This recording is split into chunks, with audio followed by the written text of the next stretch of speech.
وَلَقَدْ يَسَّرْنَا الْقُرْآنَ لِلذِّكْرِ فَهَلْ مِن مُّدَّكِرٍ الحمد لله رب العالمين والصلاة والسلام على أشرف الأنبياء والمرسلين أما بعد فأعوذ بالله من الشيطان الرجيم من همزه ونفخه ونفثه بسم الله الرحمن الرحيم رب اشرح لي صدري ويسر لي أمري واحلل عقدة من لساني يفقه قولي اللهم انفعنا بما علمتنا وعلمنا ما ينفعنا وزدنا علما فبشر عبادي الذين يستمعون القول فيتبعون أحسنه أولئك الذين هداهم الله وأولئك هم أولو الألباب أعوذ بالله من الشيطان الرجيم بسم الله الرحمن الرحيم الذين كفروا وصدوا عن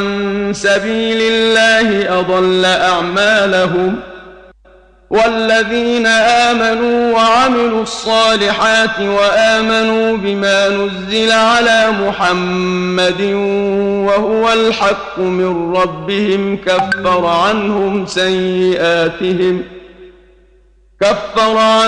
سيئاتهم وأصلح بالهم الذين كفروا وصدوا عن سبيل الله أضل أعمالهم سورہ محمد، اسے سورہ محمد بھی کہا جاتا ہے اور سورۃ القتال بھی کہا جاتا ہے۔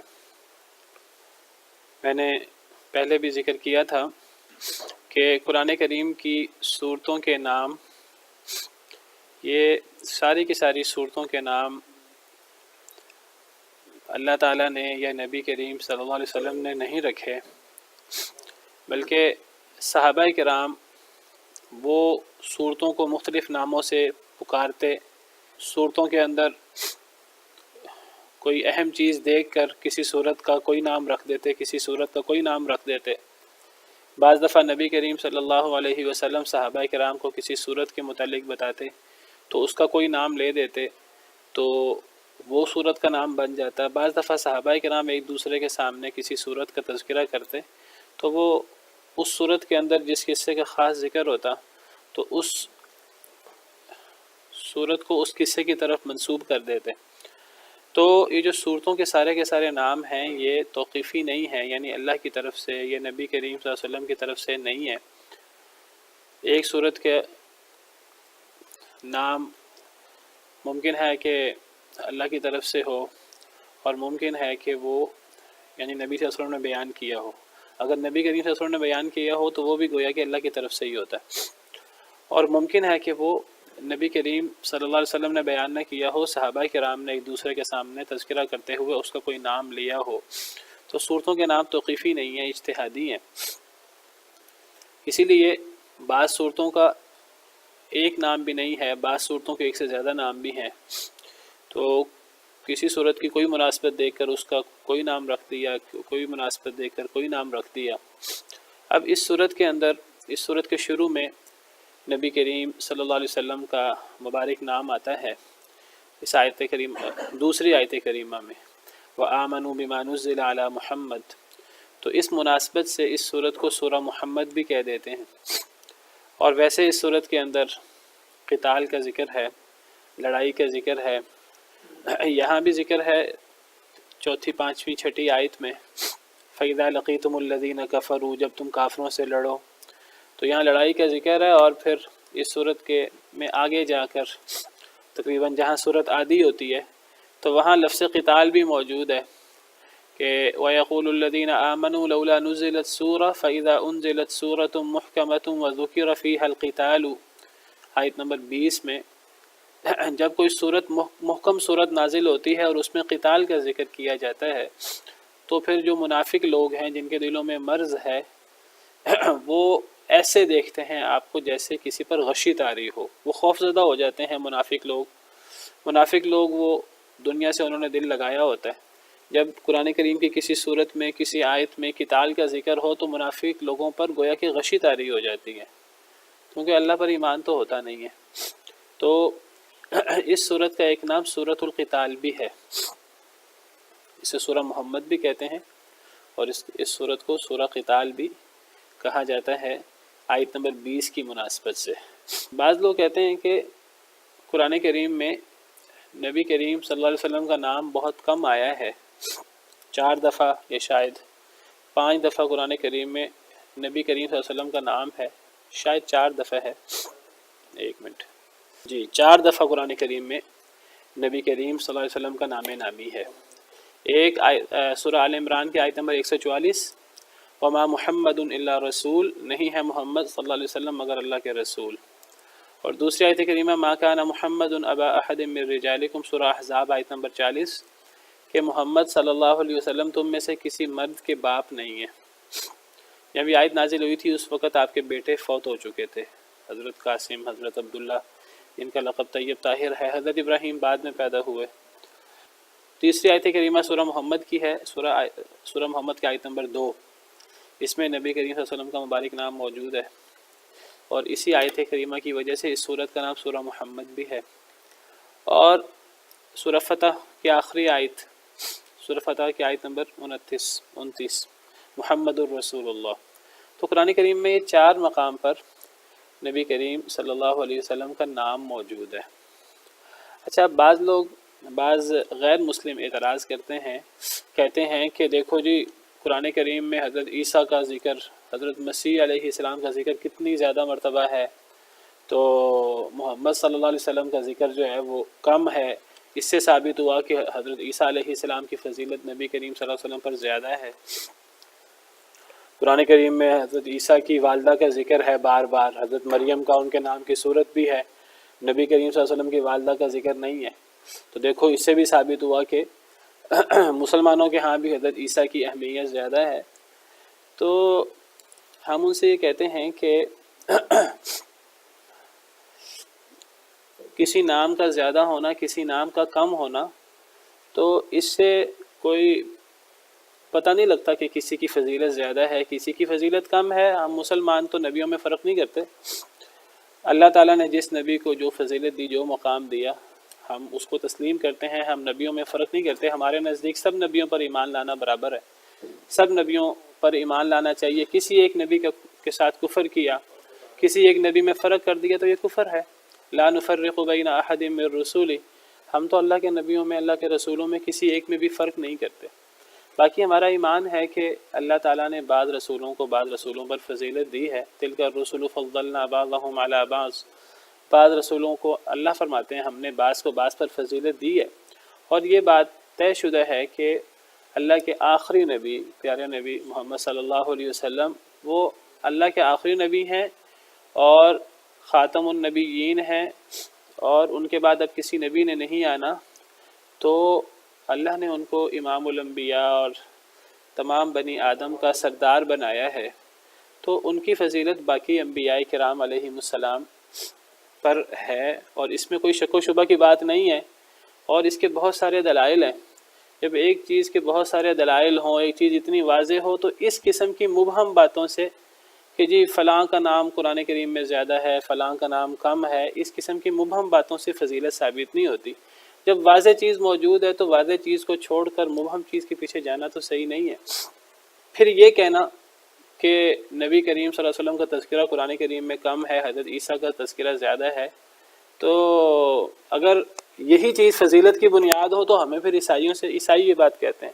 میں نے کسی عیسائی کا اعتراض سنا، مجھے کل پرسوں ہی کسی اسٹوڈنٹ نے ذکر کیا، تو میں نے کہا کہ اگر یہی چیز فضیلت کی بنیاد ہے تو پھر اگر عیسائیوں کے نزدیک یہ چیز فضیلت کی بنیاد ہے تو پھر حضرت موسیٰ کا ذکر تو حضرت عیسیٰ سے بھی زیادہ ہے، تو پھر عیسائی جو ہیں وہ حضرت موسیٰ کو حضرت عیسیٰ سے افضل قرار دیں۔ وہ تو حضرت عیسیٰ کو حضرت موسیٰ سے افضل کیا، حضرت عیسیٰ کو اللہ کا بیٹا اور اللہ قرار دیتے ہیں، تو اگر یہی اصول ان کے نزدیک ہے۔ دوسری بات یہ ہے کہ یہ کہنا کہ قرآن کریم میں نبی کریم صلی اللہ علیہ وسلم کا تذکرہ، آپ کا نام نامی کم آیا ہے، باقی نبیوں کا، حضرت عیسیٰ کا، حضرت موسیٰ کا، حضرت ابراہیم علیہم السلام اجمعین، ہم تو کہتے ہیں ہمارے لیے یہ سارے جو ہیں وہ ہم سب پر ایمان لاتے ہیں اور سب ہمارے ہاں قابل احترام ہے۔ تو یہ بات بھی صحیح نہیں ہے کہ نبی صلی اللہ علیہ وسلم کا تذکرہ کم ہے۔ نبی کریم صلی اللہ علیہ وسلم، قرآن کریم کی ہر آیت میں خطاب ہی نبی کریم صلی اللہ علیہ وسلم کو ہے۔ قرآن کریم کے کہ سوال یعنی بنیاد ہی غلط ہے. تو قرآن کریم کی ہر آیت میں مخاطب کون ہے؟ نبی کریم صلی اللہ علیہ وسلم. تو آپ سے زیادہ تو قرآن کریم میں کسی کو مخاطب ہی نہیں کیا گیا. اب ضروری ہے کہ آپ کا نام نامی جب تک نہیں آئے گا تب تک ہم کہیں کہ نہیں جی یہ تو آپ کو مخاطب نہیں کیا گیا. قرآن کریم میں جتنی دفعہ قل کا لفظ آیا ہے آپ گن لیں، سینکڑوں دفعہ تو لفظ قل آیا ہے. تو وہ قل میں کس کو خطاب کیا گیا؟ پھر یا ایھا النبی، یا ایھا الرسول، یا ایھا المزمل، یا ایھا المدثر، اور اتنی دفعہ خطاب ہے ہم تصور نہیں کر سکتے. پھر کتنی دفعہ قرآن کریم میں ضمیر خطاب آئی ہے، انتا یا قلتا، یا آپ کو مخاطب کیا گیا ہے. سل بنی اسرائیل، قرآن کریم میں جتنی دفعہ خطاب کیا گیا ہے اکیلے شخص کو، وہاں نبی کریم صلی اللہ علیہ وسلم مراد ہے. سل بنی اسرائیل، اے نبی صلی اللہ علیہ وسلم سوال کیجئے بنی اسرائیل سے. وہ جگہ جگہ ہم جو ہیں وہ وہاں جملے کے اندر اے نبی صلی اللہ علیہ وسلم کا معنی کرتے ہیں. تو یہ بات کہنا کہ قرآن کریم میں نبی صلی اللہ علیہ وسلم کا نام نامی 4 دفعہ آیا، باقی نبیوں کا زیادہ آیا ہے، تو وہ بھئی نام 4 دفعہ آیا ہے جو تھرڈ پرسن کے طور پر آیا ہے، غائب کے طور پر آیا ہے. تو جب کسی سے خطاب ہوتا ہے تو گویا کہ وہاں بھی اس کا تذکرہ ہوتا ہے. تو قرآن کریم میں تو نبی کریم صلی اللہ علیہ وسلم سے زیادہ کسی کو مخاطب کیا ہی نہیں گیا. سب سے زیادہ جو ہے قرآن کریم. پھر یہ کہ قرآن کریم جیسی فضیلت والی کتاب جس کو آپ بنیاد بنا رہے ہیں وہ کس پر اتری ہے؟ حضرت عیسیٰ پر اتری ہے اور نبی کریم صلی اللہ علیہ وسلم پر اتری ہے. تو یہ اعتراض یعنی بڑا ہی جو ہے نا وہ ہلکا قسم کا اعتراض ہے. تو سوال ہی غلط ہے. میں نے کہا کہ چونکہ یہاں نبی صلی اللہ علیہ وسلم کا نام موجود ہے تو میں اس کی وضاحت کر دوں. یہ سمجھ تو قرآن کریم میں 4 دفعہ آپ کا غائب کے طور پر، تھرڈ پرسن کے طور پہ آپ کا نام آیا، باقی سیکنڈ پرسن کے طور پر تو آپ کا نام بہت زیادہ ہے، اس کا تو شمار کتار ہی نہیں ہو سکتا. میں نے کہا قرآن کریم کے لفظ قل ہی اکٹھے کر لیں تو وہ سینکڑوں بن جائیں گے، وہ سارے نبی صلی اللہ علیہ وسلم مراد ہیں وہاں. تو بہرحال یہ اعتراض جو ہے وہ صحیح نہیں ہے. اور پھر دلائل اتنے زیادہ ہیں. حضرت عیسیٰ نے خود اپنے دور میں نبی کریم صلی اللہ علیہ وسلم کی بشارت دی ہے اور آپ کا تذکرہ کیا ہے. اور ہر نبی سے اللہ نے وعدہ لیا ہے کہ اگر آپ کی زندگی میں فلاں نبی آ گیا تو آپ نے جو ہے وہ اس پر ایمان لانا ہے اور اس کی پیروی کرنی ہے اور آپ نے اس کی تابع داری کرنی ہے. تو وہ فضائل اتنے زیادہ ہیں. تو جب سری باتیں موجود ہیں تو ہم سری باتوں کو چھوڑ کر اس قسم کی مبہم باتوں کے پیچھے جاتے نہیں ہیں، اور یہ مبہم بات بھی صحیح نہیں ہے ان کی. تو بہرحال ہمارے نزدیک سب پر ایمان لانا برابر ہے، ہم کسی میں فرق نہیں کرتے. باقی اللہ تعالیٰ نے بعض کو بعض پر فضیلت دی ہے وہ ہم مانتے ہیں اس کو. وہ نبی کریم صلی اللہ علیہ وسلم تمام نبیوں کے بھی سردار ہیں اور تمام بنی آدم کے بھی سردار ہیں. تو اس سورت کا نام سورہ محمد یا سورۃ القتال.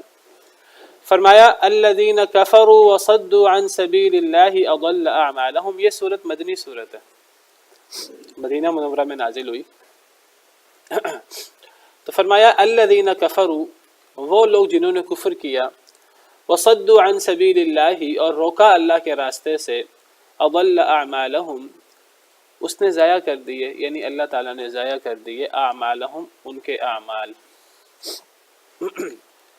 جن لوگوں نے کفر کیا اللہ کے ساتھ، خود بھی انکار کیا، اللہ کا انکار کیا، اللہ کی وحی کا انکار کیا، اللہ کے نبی محمد صلی اللہ علیہ وسلم کا انکار کیا، خود بھی انکار کیا، اور صرف انکار اس کی ذات تک محدود نہیں رہا، وہ اتنا مخالف ہے اسلام کا، اللہ کے نبی کا، کہ وہ اکیلا انکار نہیں کر رہا، وہ دوسروں کو بھی اپنے ساتھ، وہ دوسروں کو بھی دعوت دیتا ہے کہ تم بھی انکار کرو، تم بھی کفر کرو. وہ دوسروں کو بھی اللہ کے راستے سے روکتا ہے.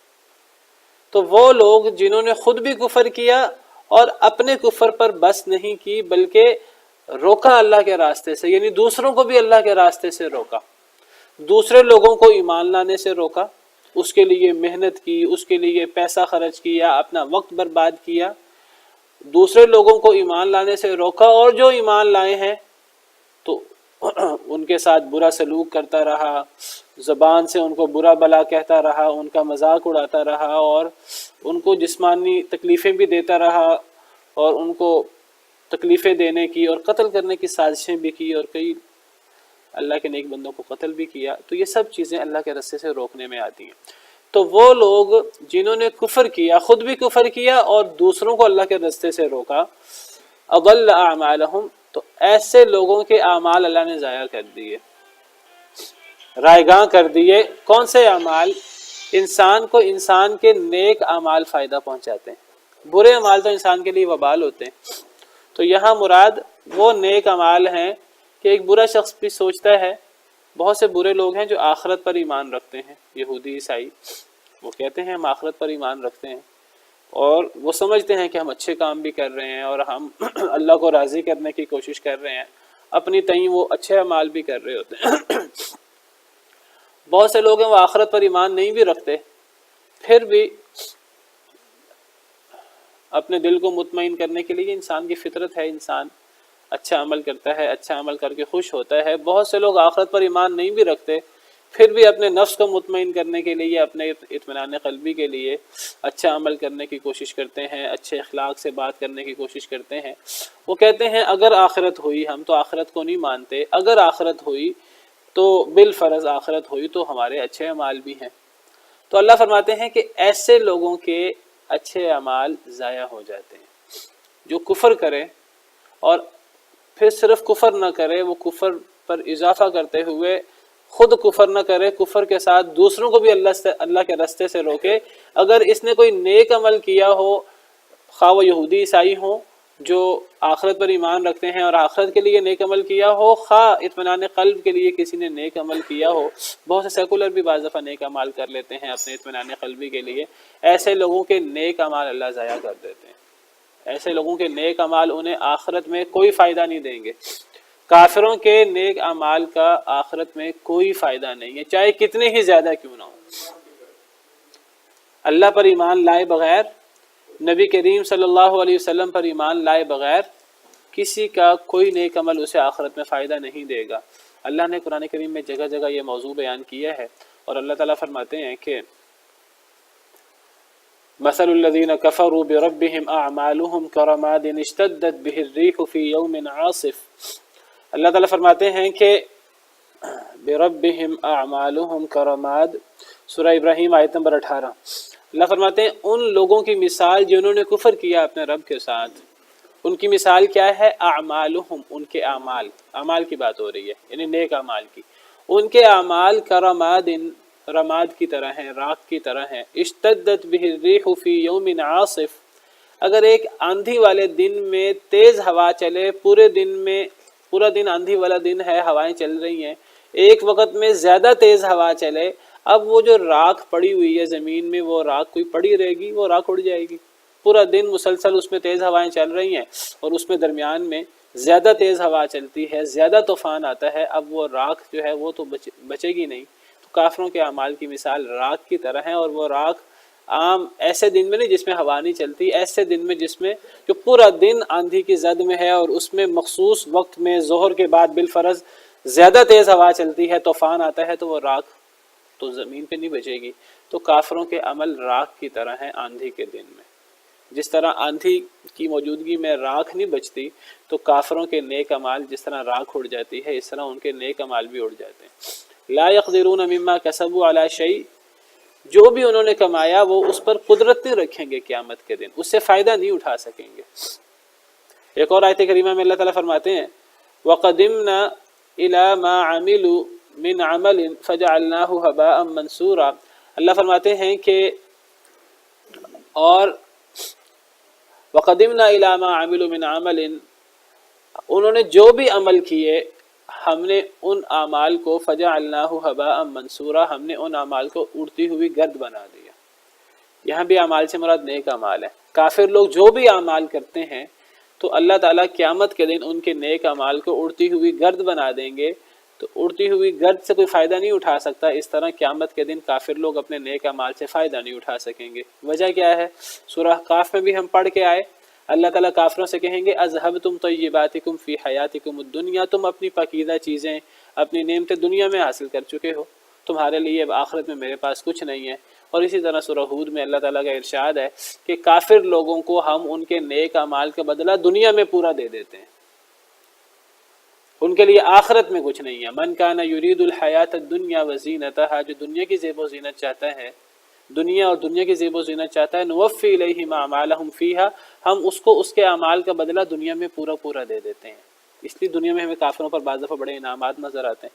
وَهُمْ فِيهَا لَا يُبْخَسُونَ، دنیا میں ان کے لیے کوئی کمی نہیں ہوتی. لیکن فرمایا اولئک الذین لیس لہم فی الآخرۃ الا النار، یہی وہ لوگ ہیں جن کے لیے آخرت میں آگ کے علاوہ کچھ نہیں ہے.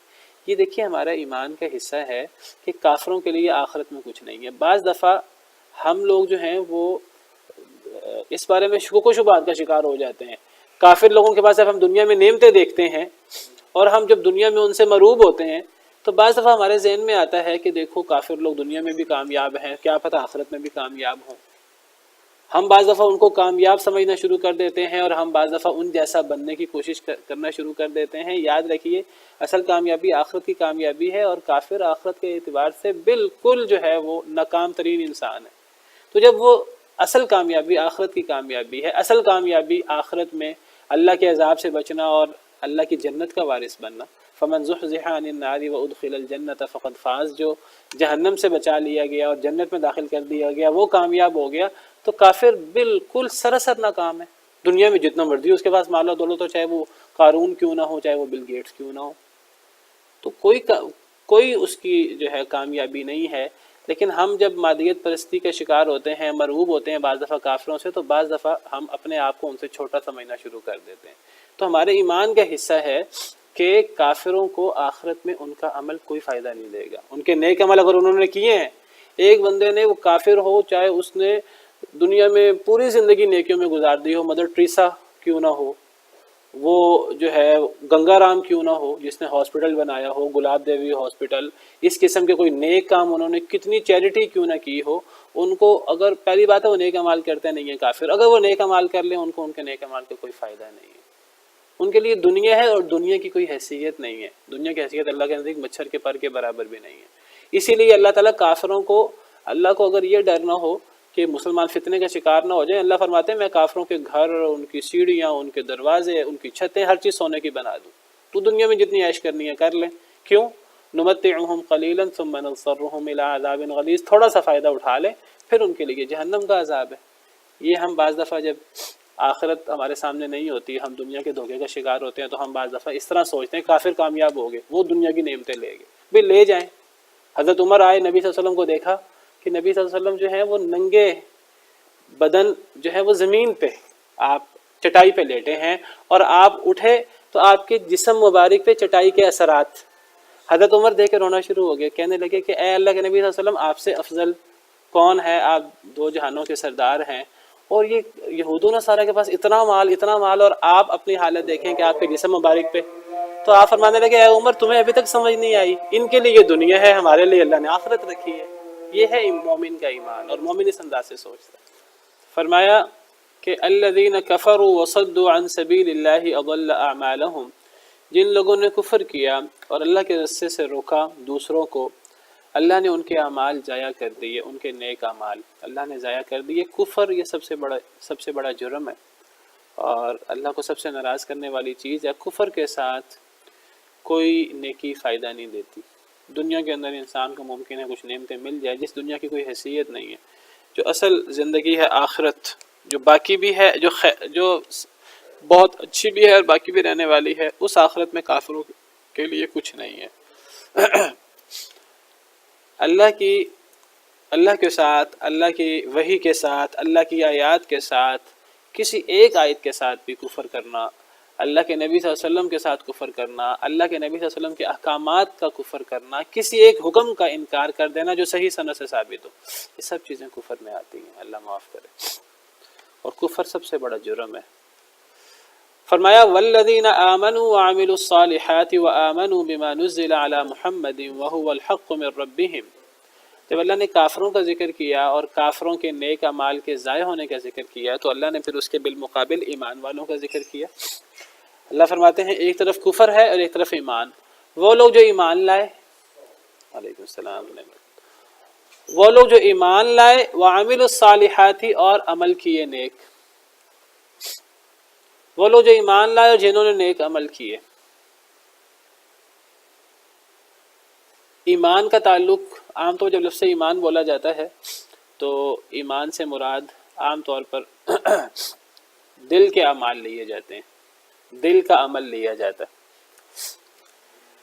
اصل میں ایک لفظ ہے ایمان، اور ایک لفظ ہے احسان، اسلام، ایک لفظ ہے ایمان اور ایک لفظ ہے اسلام۔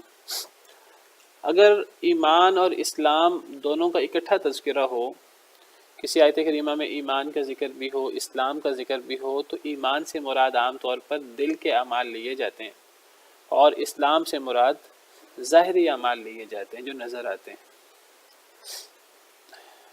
ایمان کے ارکان 6 ارکان ہیں ایمان کے۔ حدیث جبریل میں حضرت جبریل امین علیہ السلام نے نبی کریم صلی اللہ علیہ وسلم سے پوچھا تھا کہ ایمان کیا ہے، تو پھر نبی صلی اللہ علیہ وسلم نے ایمان کے 6 ارکان بتائے تھے۔ وہ جو 6 کے 6 ارکان ہیں آپ غور کریں، ان کا تعلق ہمارے دل کے ساتھ ہے کہ ایمان باللہ، ایمان بالملائکہ، ایمان بالکتب، ایمان بالرسل، ایمان بالیوم الآخر اور ایمان بالقدر، ایمان کے 6 ارکان ہیں۔ پھر حضرت جبریل امین علیہ السلام نے نبی کریم صلی اللہ علیہ وسلم سے اسلام کے بارے میں پوچھا، اسلام کیا ہے، تو نبی صلی اللہ علیہ وسلم نے 5 چیزیں بیان فرمائی۔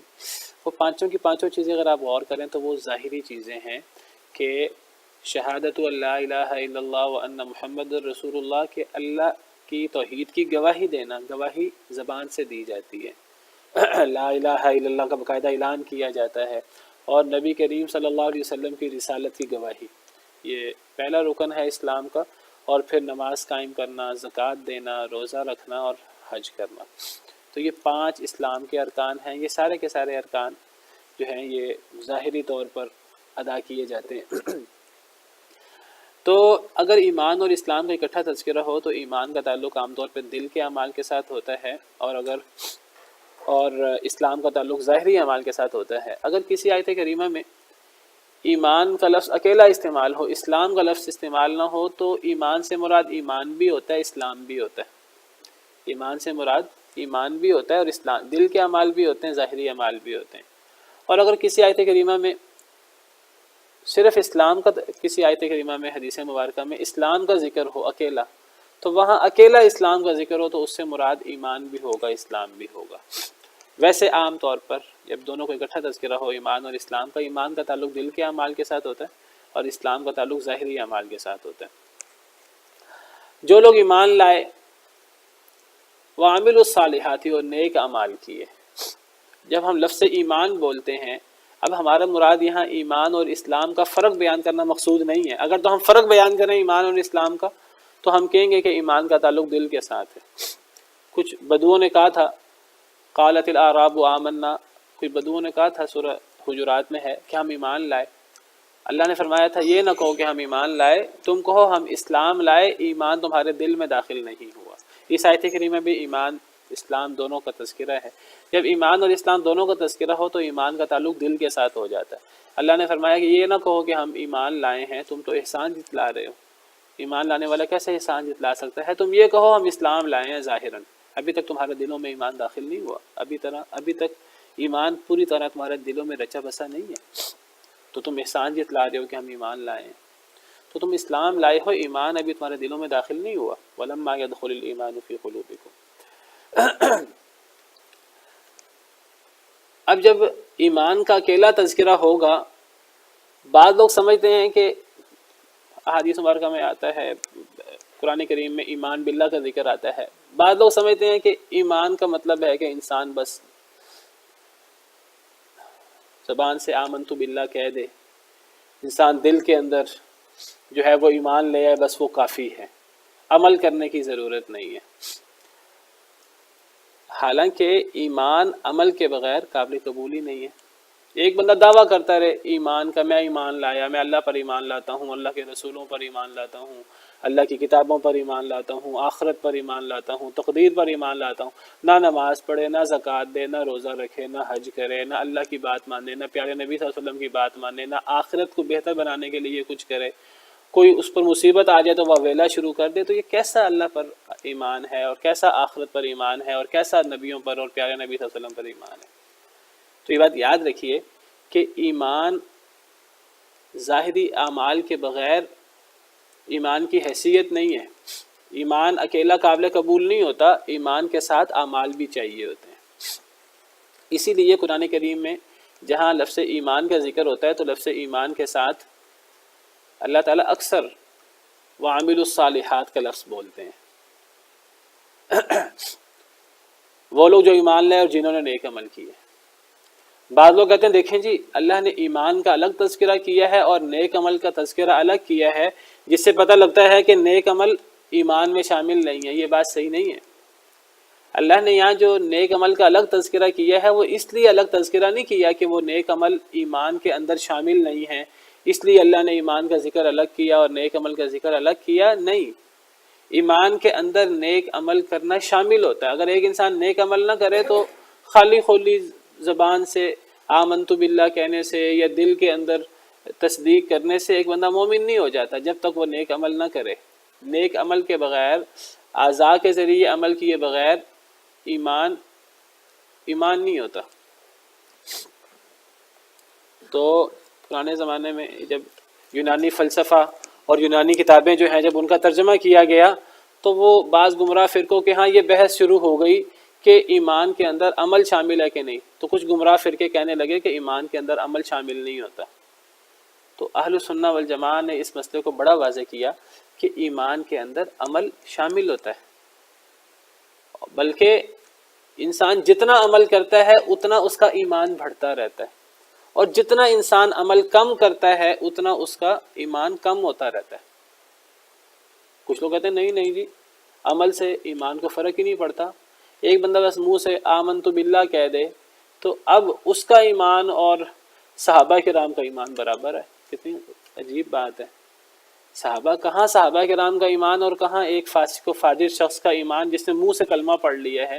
ایک آج کے دنیا کے فاسق و فاجر کا شخص جو سود بھی کھاتا ہے، نماز بھی نہیں پڑھتا، منہ سے کلمہ پڑھ لیا ہے، کیا اس کا ایمان اور صحابہ کرام کا ایمان برابر ہوگا؟ کبھی برابر نہیں ہو سکتا.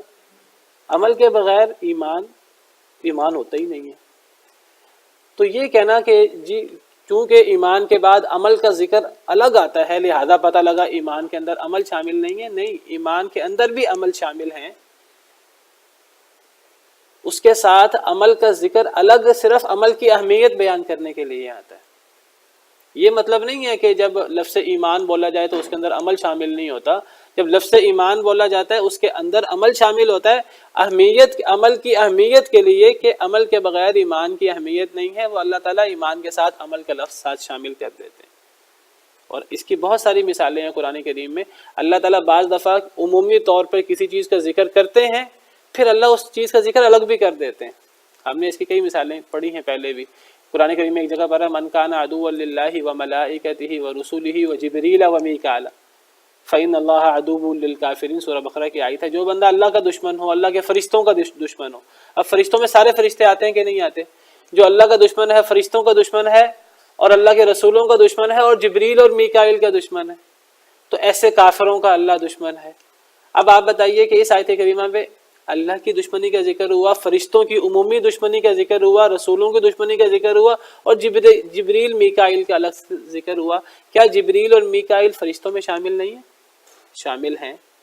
تو جب ان کا ذکر وہ فرشتوں میں آ گیا تو ان کا ذکر الگ اللہ نے کیوں کیا؟ ان فرشتوں کے اندر ان کی اہمیت ہے. وہ فرشتوں کے سردار ہیں، ان کا فرشتوں کے اندر ایک خاص مقام ہے. جب کسی چیز کی اہمیت ہوتی ہے تو بعض دفعہ اس کا الگ تذکرہ کیا جاتا ہے. ہر زبان میں ہے. دیکھیے اگر کہا جائے کہ جی مہمان آئے تو مہمان کی عزت کرنا، خاص مہمان آئے پھر کسی کا نام لے لیا جائے کہ وہ جو خالد ہے اس کی تو خاص عزت کرنا. اب اس سے کوئی بندہ یہ سمجھنا شروع کر دے کہ جی مہمانوں کا اللہ فلاں بندے نے الگ تذکرہ کیا، مہمان آئے تو ان کی عزت کرنا. اب خالد کا ذکر کیا ہے، خالد مہمانوں میں شامل نہیں ہے. نہیں، وہ خالد بھی مہمانوں میں شامل ہے. اس کا الگ سے تذکرہ کرنے کا مقصد ہے اس کا خاص دھیان کرنا، حالانکہ وہ بھی عمومی طور پہ شامل تھا. فلاں شخص آئے، فلاں میرا استاد آئے، تب زیادہ اہتمام کرنا. اس کا مطلب یہ نہیں ہوتا فلاں وہ مہمانوں میں شامل نہیں ہے. وہ مہمانوں میں شامل ہے، الگ تذکرے سے اس کی خاص اہمیت ظاہر ہوتی ہے. تو ایمان کے اندر عمل صالح شامل ہوتا ہے، اور اس کا جب اللہ تعالیٰ الگ سے تذکرہ کر دیتے ہیں اس کی اہمیت کے لیے، ورنہ ایمان کے اندر عمل صالح شامل ہوتا ہے. تو یہ آپ نے بات یاد رکھنی ہے. اللہ نے قرآن کریم میں کئی موقعوں پر عمل کو ہی ایمان قرار دیا ہے. قرآن کریم میں ایک مقام پر اللہ تعالیٰ فرماتے ہیں وَمَا كَانَ اللَّهُ لِيُضِيعَ إِيمَانَكُمْ. اصل میں صحابہ کرام جب قبلہ چینج ہوا تو صحابہ کرام کے ذہن میں ایک اشکال پیدا ہوا. پہلے بیت المقدس قبلہ تھا، پھر بیت اللہ قبلہ ہو گیا. تو صحابہ کرام کے ذہن میں اشکال پیدا ہوا کہ جو لوگ بیت اللہ کی طرف منہ کیے بغیر بیت المقدس کی طرف منہ کرتے کرتے فوت ہو گئے ہیں، اب قبلہ چینج ہو گیا ہے، تو کیا ان کی نمازیں قابل قبول ہیں کہ نہیں؟ جو فوت ہو چکے ہیں بیت اللہ کی طرف قبلہ ہونے سے پہلے، اللہ تعالیٰ نے قرآن کی آیت اتار دی، وَمَا كَانَ اللَّهُ لِيُضِيعَ إِيمَانَكُمْ، اللہ تمہارے ایمان ضائع نہیں کریں گے۔ تمام علماء کا اتفاق ہے، اجماع ہے کہ یہاں ایمان سے مراد عمل ہے، نماز ہے۔ اللہ تمہاری نمازیں ضائع نہیں کریں گے جو تم نے دوسرے بیت المقدس کی طرف منہ کر کے نمازیں پڑھی، تب قبلہ وہی تھا۔ تو یہاں ایمان سے مراد نماز ہے، نماز عمل ہے، اللہ نے نماز کو عمل قرار دی ہے، ایمان قرار دیا ہے، جو سب سے بڑا عمل ہے، تو عمل ایمان کا حصہ ہوتا ہے۔ باقی انشاءاللہ کل سبحان ربک رب العزت عما یصفون وسلام علی المرسلین والحمد للہ رب العالمین۔